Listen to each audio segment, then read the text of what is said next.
Welcome to the Hidden Why podcast, episode 1013. My discussion with John and Corena about their book, The Five Lost Superpowers. Enjoy. Just jumping into the podcast, guys. We've got Corena here just giving us a bit of a background before we jump into their new book, The Five Lost Superpowers. Sorry about that, Corena. We're all good to go. No problem. So I used to be an actor. So the ways that's how I started exploring authenticity, curiosity, playfulness, resilience.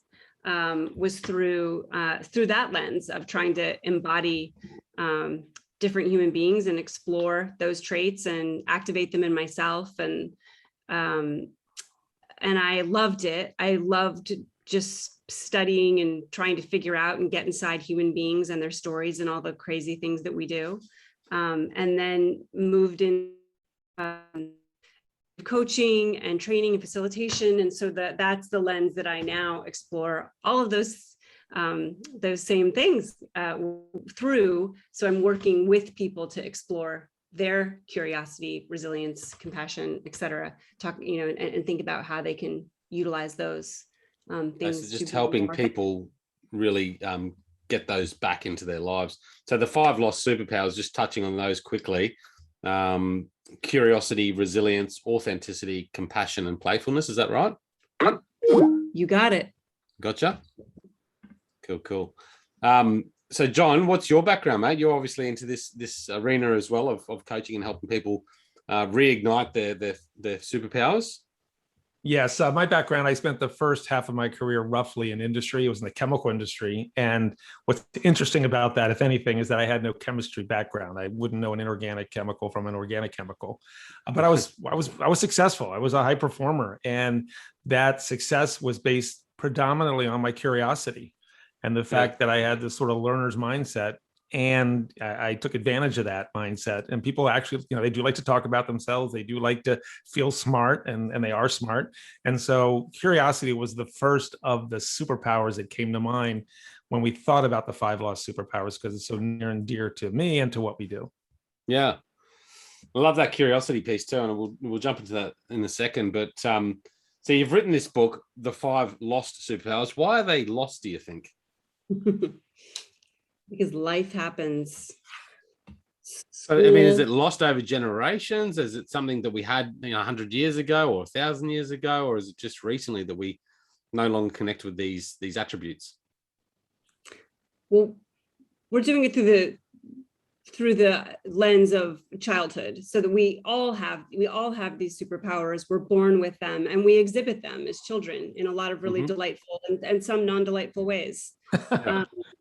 And then school structures, rules, fear, the various needs of our families and tribes sort of start to strip them away and diminish and change them. So we talk about in the book the process of how life impacts them, and then how we can regain and re-access these wonderful traits that are already inside of us to be more. So we're saying that, just through adulthood, I suppose, or that transition from our childhood to adulthood, we lose connection with these superpowers. Yes, exactly. Yeah, life happens, as Corena said. Yeah. And I think we can all relate to that, can't we? Yes, especially anybody that remembers middle school well. Yeah. So do you think some people are just more innately advantaged with these superpowers that come through? I mean, Carl, I'll take that. Sure. I mean, there's different personality types. There's enough about the human condition. There's genetics. I mean, there's a lot of things that may predispose somebody to be more curious than somebody else in terms of their personality. But all of us have this ability to do these things. Yeah. And we might have an innate ability to do one, and the other ones are a little bit more, diminished in us. But they were all there when we were young. In fact, when we did the research, which we did a lot of, we had to think: are these the five? Are they the right five? Do they hold up? Do all kids have them? And the sense was that they do, right? That they do hold up. Are there more than these five, or are these, just the five most important ones or most critical ones? Corena, you want to handle that? We discussed the five quite a bit. Do you want to handle that, Corena?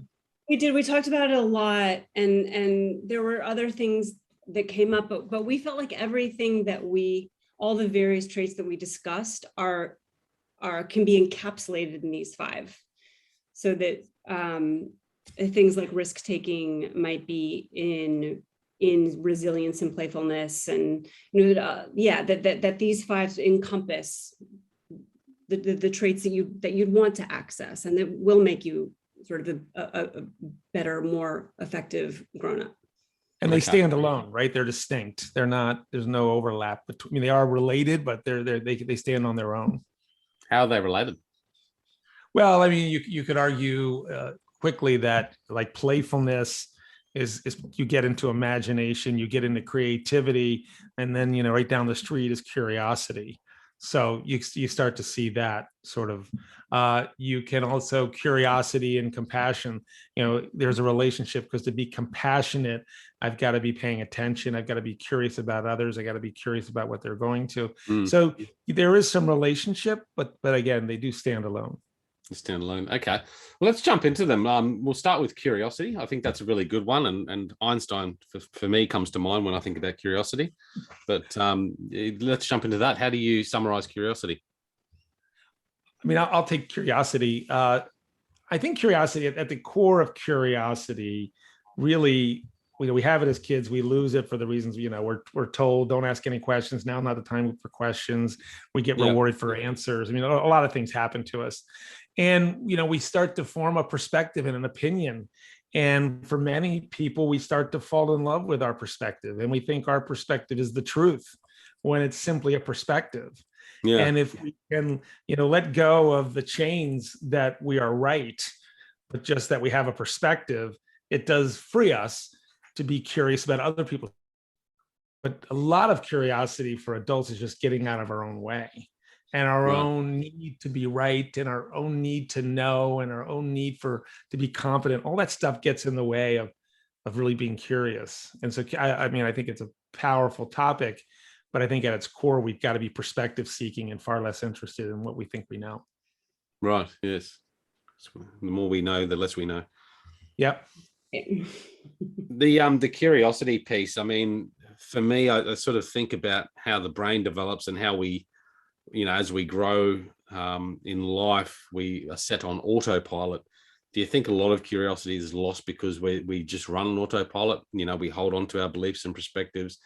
The way we do things is just all remembered and rehearsed, so therefore we don't have to be as curious. I mean, it's a couple of things. One clear thing is that we're cognitively miserly. The cognitive brain, we get tired, it wears out. So we're always trying to save energy, and we're trying to take shortcuts. Here's where all the biases come in. Here's where, everything that we know about system 1, system 2, or whatever, model you want to latch onto. And so in being cognitively lazy, we're going to take shortcuts. We're not going to ask as many questions. We're going to make assumptions. We're going to draw conclusions. And that's probably, I think, the biggest thing. And the second biggest thing, I guess, would be, the confirmation bias, like I said, and the wanting to be right, and valuing being right more than valuing the truth. Most people, when push comes to shove, would admit there's more than maybe the comfort in the truth or seeking the truth. And so they'll hang on right. Yeah. To build off that, what John is saying is we have a lifetime of being rewarded for being recognized and rewarded for having the right answer in ways that we're rarely rewarded for asking questions or digging in or being curious. So we get used to that feeling of what it means to be right, to know. Yeah, it's definitely a big obstacle, isn't it, that gets in our way? Yeah. What do you do to develop curiosity? Or how do you help others develop curiosity?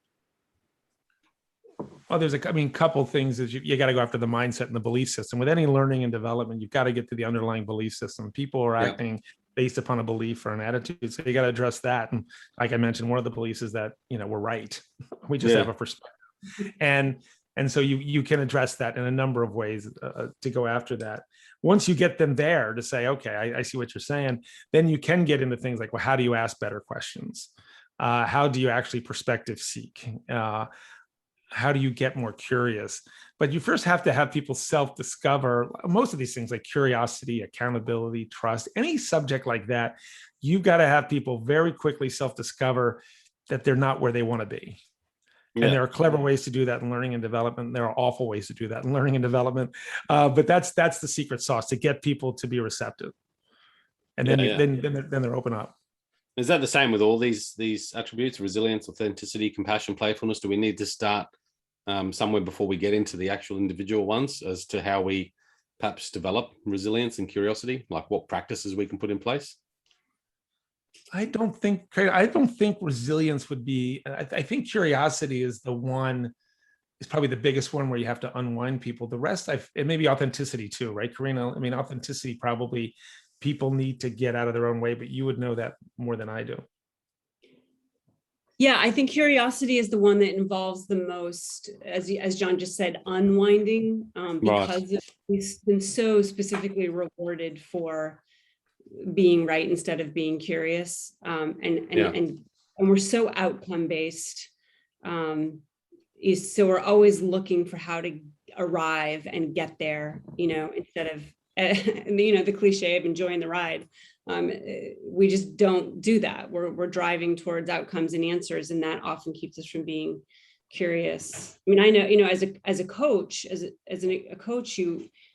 you have to stay curious about your clients, and it's really hard not to assume pretty early on that you know what's going on, and that you have a lot of good ideas for this person, right? And it's like literally your job is to force yourself to stay curious about this human being in front of you, and not know things about them, and let them continue to reveal themselves. And it's a practice. It's a discipline.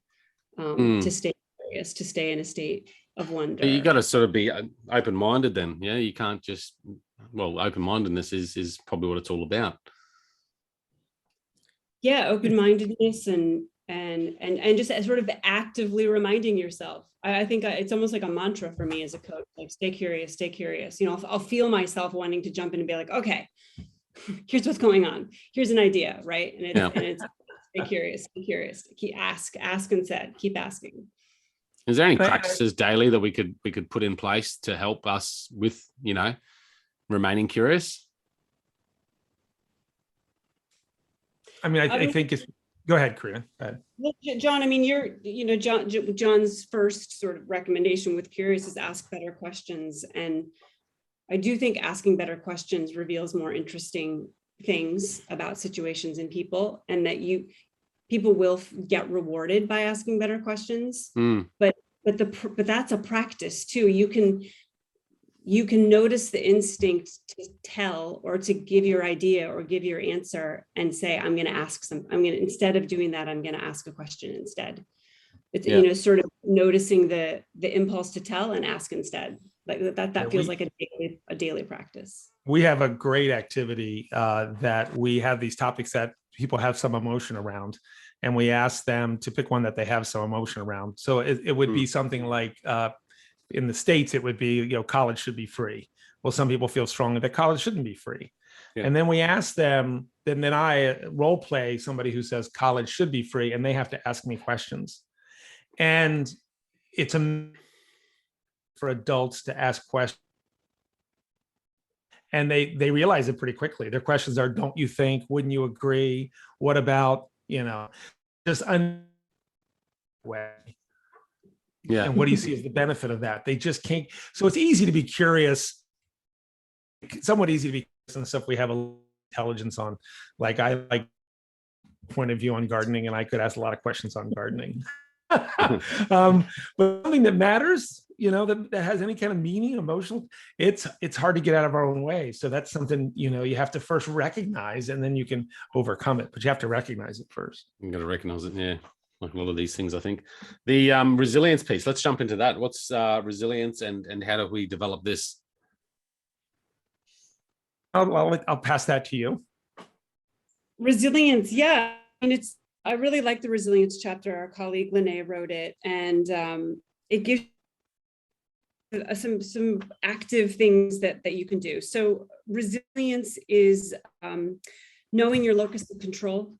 So recognizing that you can control response to things, and that will impact you and your life in a significant way. It's about finding your own meaning and purpose in what's happening to you. So not necessarily subscribing to any sort of grander ideas about what things are supposed to mean, but or even this idea that everything happens for a reason, but an ability yourself to find meaning and purpose in the things that are happening in your life. So, which is related to locus of control. And then there's just and there's also the explanatory style, the optimism, right? Looking at things in a way that, this comes from Seligman, the idea that people who are resilient, when things happen, they think that they're temporary, they're not permanent, it's not about them personally. So just being able to fight off all those demons that happen when things go wrong, and seeing them for what they are is what resilient people do. And resilience is something that can be taught and can be built. It's not you're born resilient or not born resilient. It's something that you can work on. You can work on. So what can we do to work on resilience or becoming more resilient? Well, I think it's, go ahead, Corena. Sorry. Noticing when you do have an opportunity to make a choice about how you're responding to something and whether or not that choice is serving you. It can be something as simple as when you're stuck in traffic, are you honking the horn and swearing at the person next to you, or are you turning on an interesting podcast or listening to some music? That's very banal, and there are terrible things that happen, obviously, to good people, but really practicing noticing all the moments in which you think you're not in control and you think this thing is happening to you and that this is the only way to respond, but there may likely be 40 other ways you can respond that are going to serve you better. What are you paying attention to? Like noticing who's got your attention in this, world of competition, and are the things and the people that you're paying attention to serving you, feeding you, making you stronger? Who's in your tribe? Lynae talks about how important it is to have resilient people have a tribe, and it can just be 2 people. It can be 5, it can be 2, it can be 12, but some people that are your people that you can go to and have your back. And it's a tribe that doesn't anchor you. It's not surrounding yourself with people who say, yeah, it does stink, or it does, suck. Right. You're not going to make it. It's a tribe of people who are out for the best in you. So it's not just any old tribe. It's a tribe that is going to help you in times of when times are tough. Yeah, got that. Okay, and authenticity. This one here. It's quite out there, and I feel it's a little bit overplayed sometimes. But how do you describe authenticity? And then we might jump into how do we develop that too. The authenticity chapter is about the ways in which we explore our own authenticity and think about authenticity. The idea of authenticity in children, we see authenticity on the playground tenfold, right? We see kids that are they're screaming and they're yelling and they're laughing joyfully and they're playing with abandon, and you really do have a sense with young children that what you see is what you get, to a fault, and also in this really delightful way. And of course, the idea that being authentic as a grown-up doesn't mean that you just unleash your 3-year-old self into the world. But what is there in that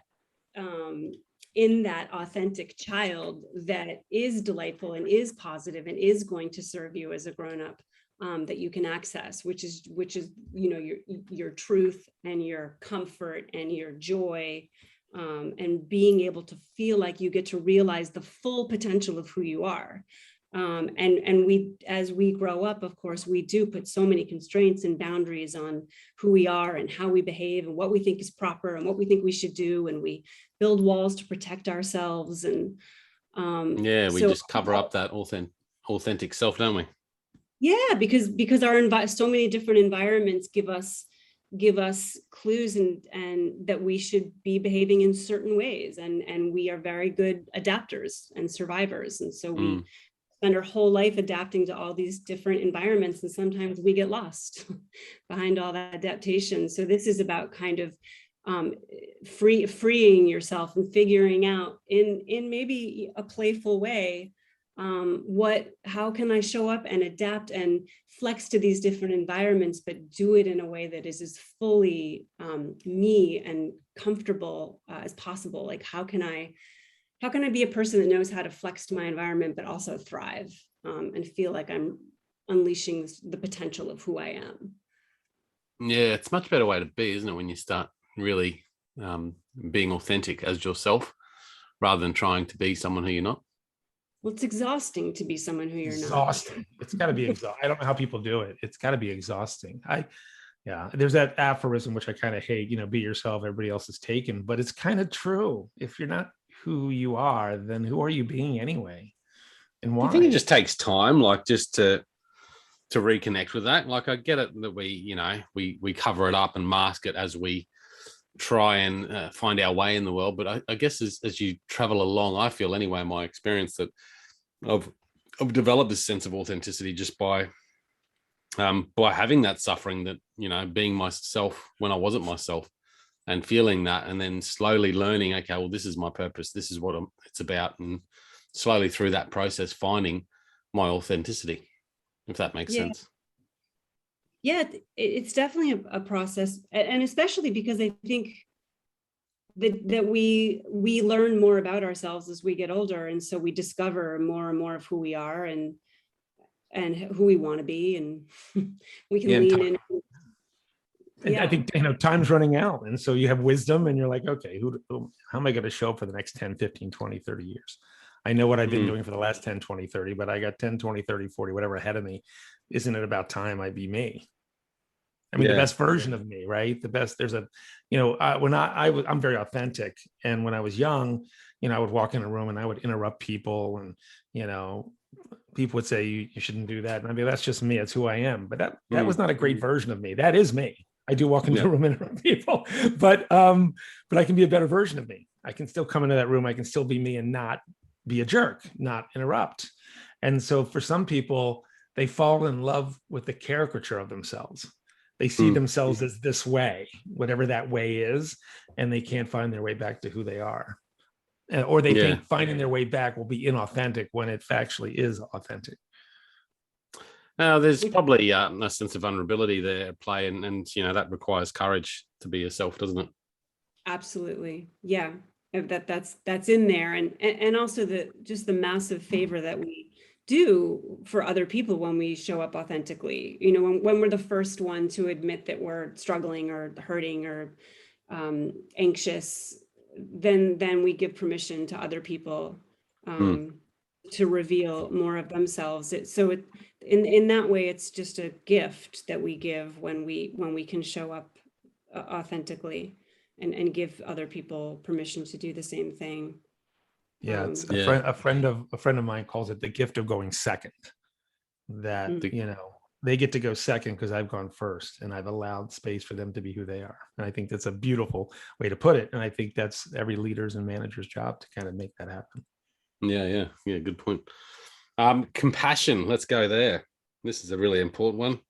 Yes, compassion was interesting because as we sorted through, and the author Andrew wrote this. He was a school teacher, and so we relied on him some because he has childhood education. He's got a master's in that, so he's smart about all this stuff. And so he had to sign off and say, "Yep."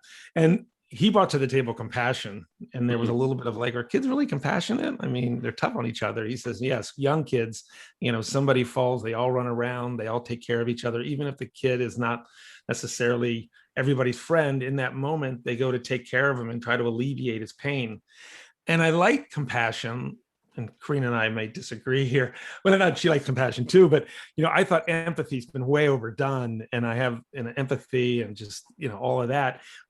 Compassion is really empathy in action.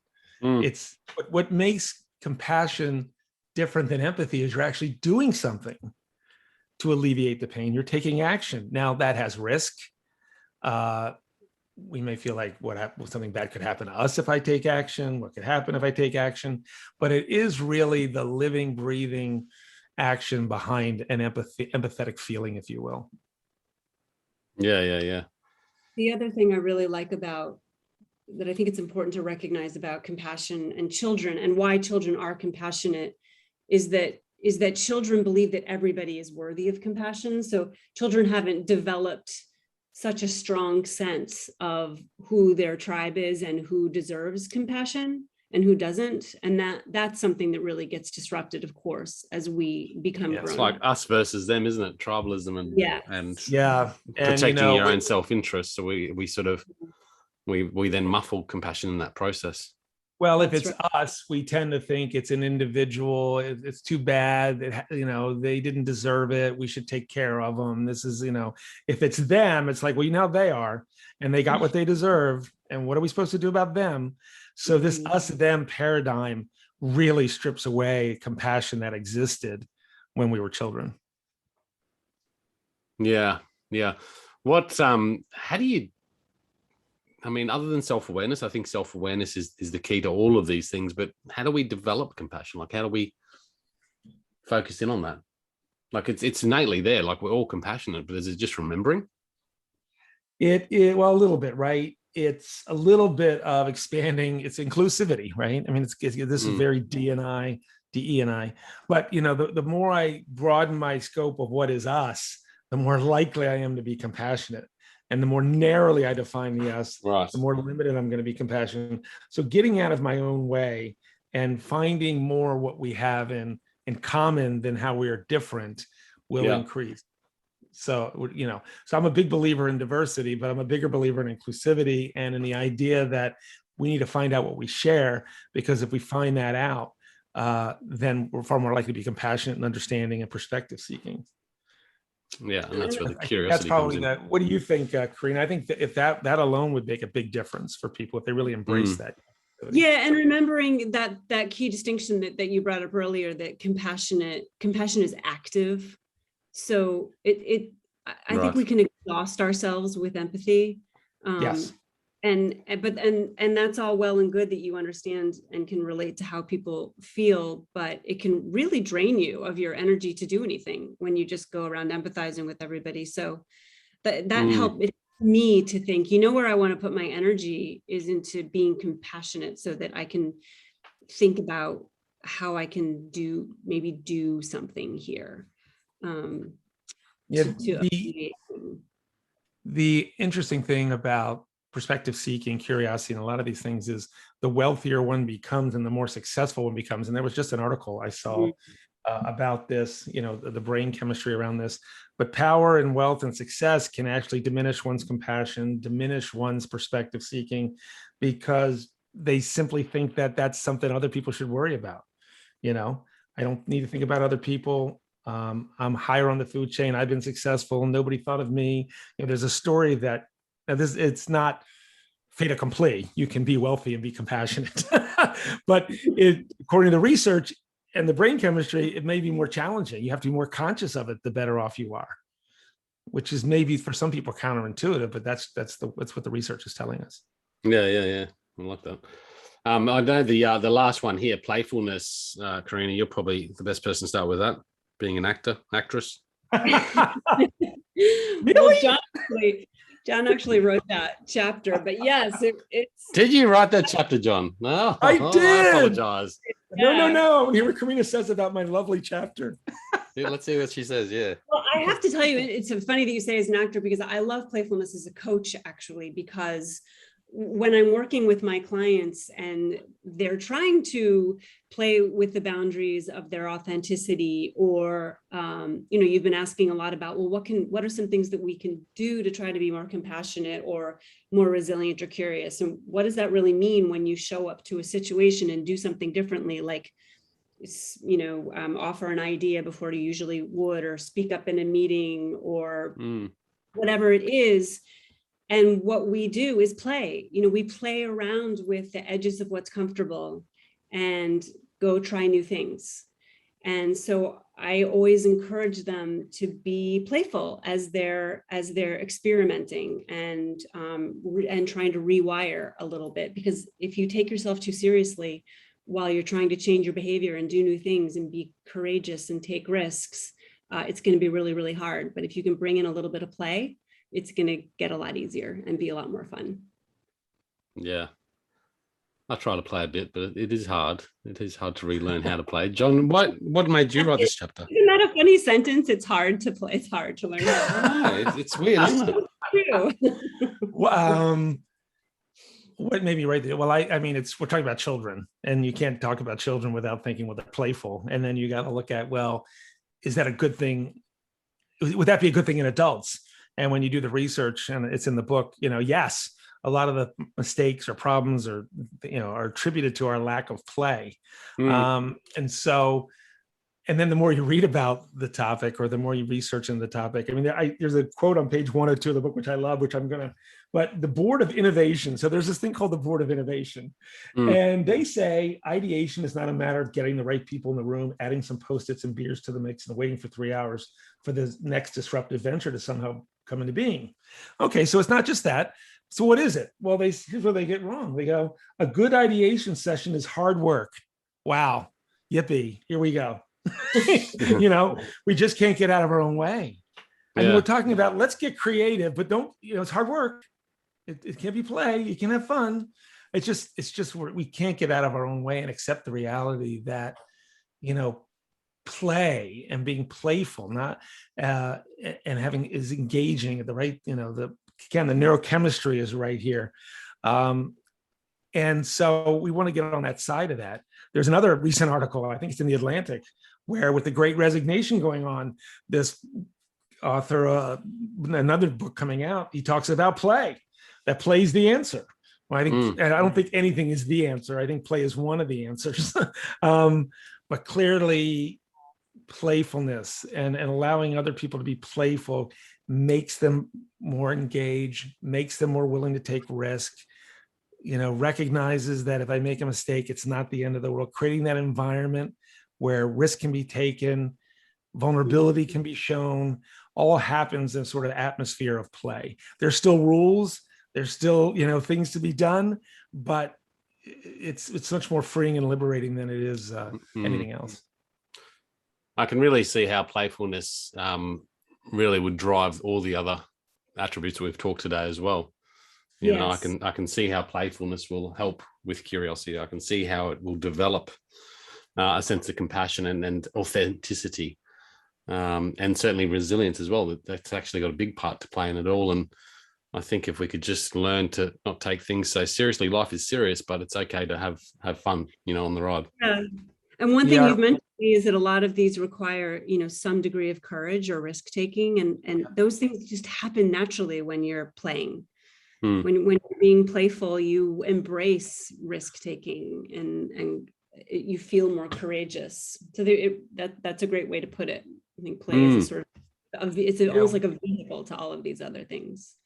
We were introduced to by one of our colleagues, Lev Vygotsky. He's this Russian psychologist who years ago, back in the 1930s, talked about playing a head taller, that he noticed that kids on the playground played a head taller. 6-year-olds played like 8-year-olds, maybe 8-year-olds played like 10-year-olds, which just means they took these risks. And, we argue with our clients, and not argue, we present the reality that sometimes we're playing a head shorter. We're not all that we can be. We're playing it safe, and that has implications to us, our career, how we feel about ourselves, but also the people that work for us, and also the world at large. So, we encourage people to play a head taller, and we think playfulness is one of the key 5 superpowers. Play a head taller. I like that. The 5 Lost Superpowers available on Amazon. Link will be in the show notes. John and Corena, thank you so much for your time coming on the show today. Thank you. It was fun. Thank you. It's been a pleasure. I hope it's left you guys wondering what's in these superpowers. So make sure you pick up a copy of the book and check out the episode show notes. at thehiddenwhy.com. Until next time, peace, passion, and purpose. Thanks, guys, for listening to this episode. I hope you enjoyed what you heard. I hope you love what you're hearing. If you like this episode, guys, or any of the episodes that you're listening to here at The Hidden Why, please do me a favor by sharing it. You can share it with your families, you can share it with your loved ones. You can do that by using your favorite social media channels, using the icons on the platform that you're listening to The Hidden Why podcast. Also, guys, if you're a fan of the show, please connect with me. Connect with me at thehiddenwhy.com. I love to hear from you. I love to converse with the people that listen to this show to find out what they enjoy, what they don't enjoy, and perhaps if they have any questions or feedback for the show as well. You can stay up to date with all that I'm releasing here, guys. I do a solo show every Monday, a 3-minute thought every Thursday. I do 2 interviews a week on a Wednesday and a Saturday, and a book review every Friday. You can stay up to date with all that by subscribing to my newsletter at thehiddenwhy.com. Just enter your email address there, and also subscribing to the podcast on the platform that you choose to listen to your podcast. You can also support the show, guys, by using the Amazon links at thehiddenwhy.com. So if you like books, you can get all the books that I review there, and anything else really that you like to purchase through Amazon. So use that link, it helps support the show. And we've also got a deal with Audible, guys. Audible is a fantastic way to listen to all your favorite books. We've got a deal with them so you can get 2 free books when you subscribe, or subscribe to a 30-day free trial. So check that out again at thehiddenwhy.com. Guys, that's it from me. You know what to do. Go out there, breathe more passion into every single moment. Do everything with greater purpose, and in doing so you will discover your hidden why. This is The Hidden Why. My name's Lee Martinuzzi. Until next time, peace, passion, and purpose. See you soon.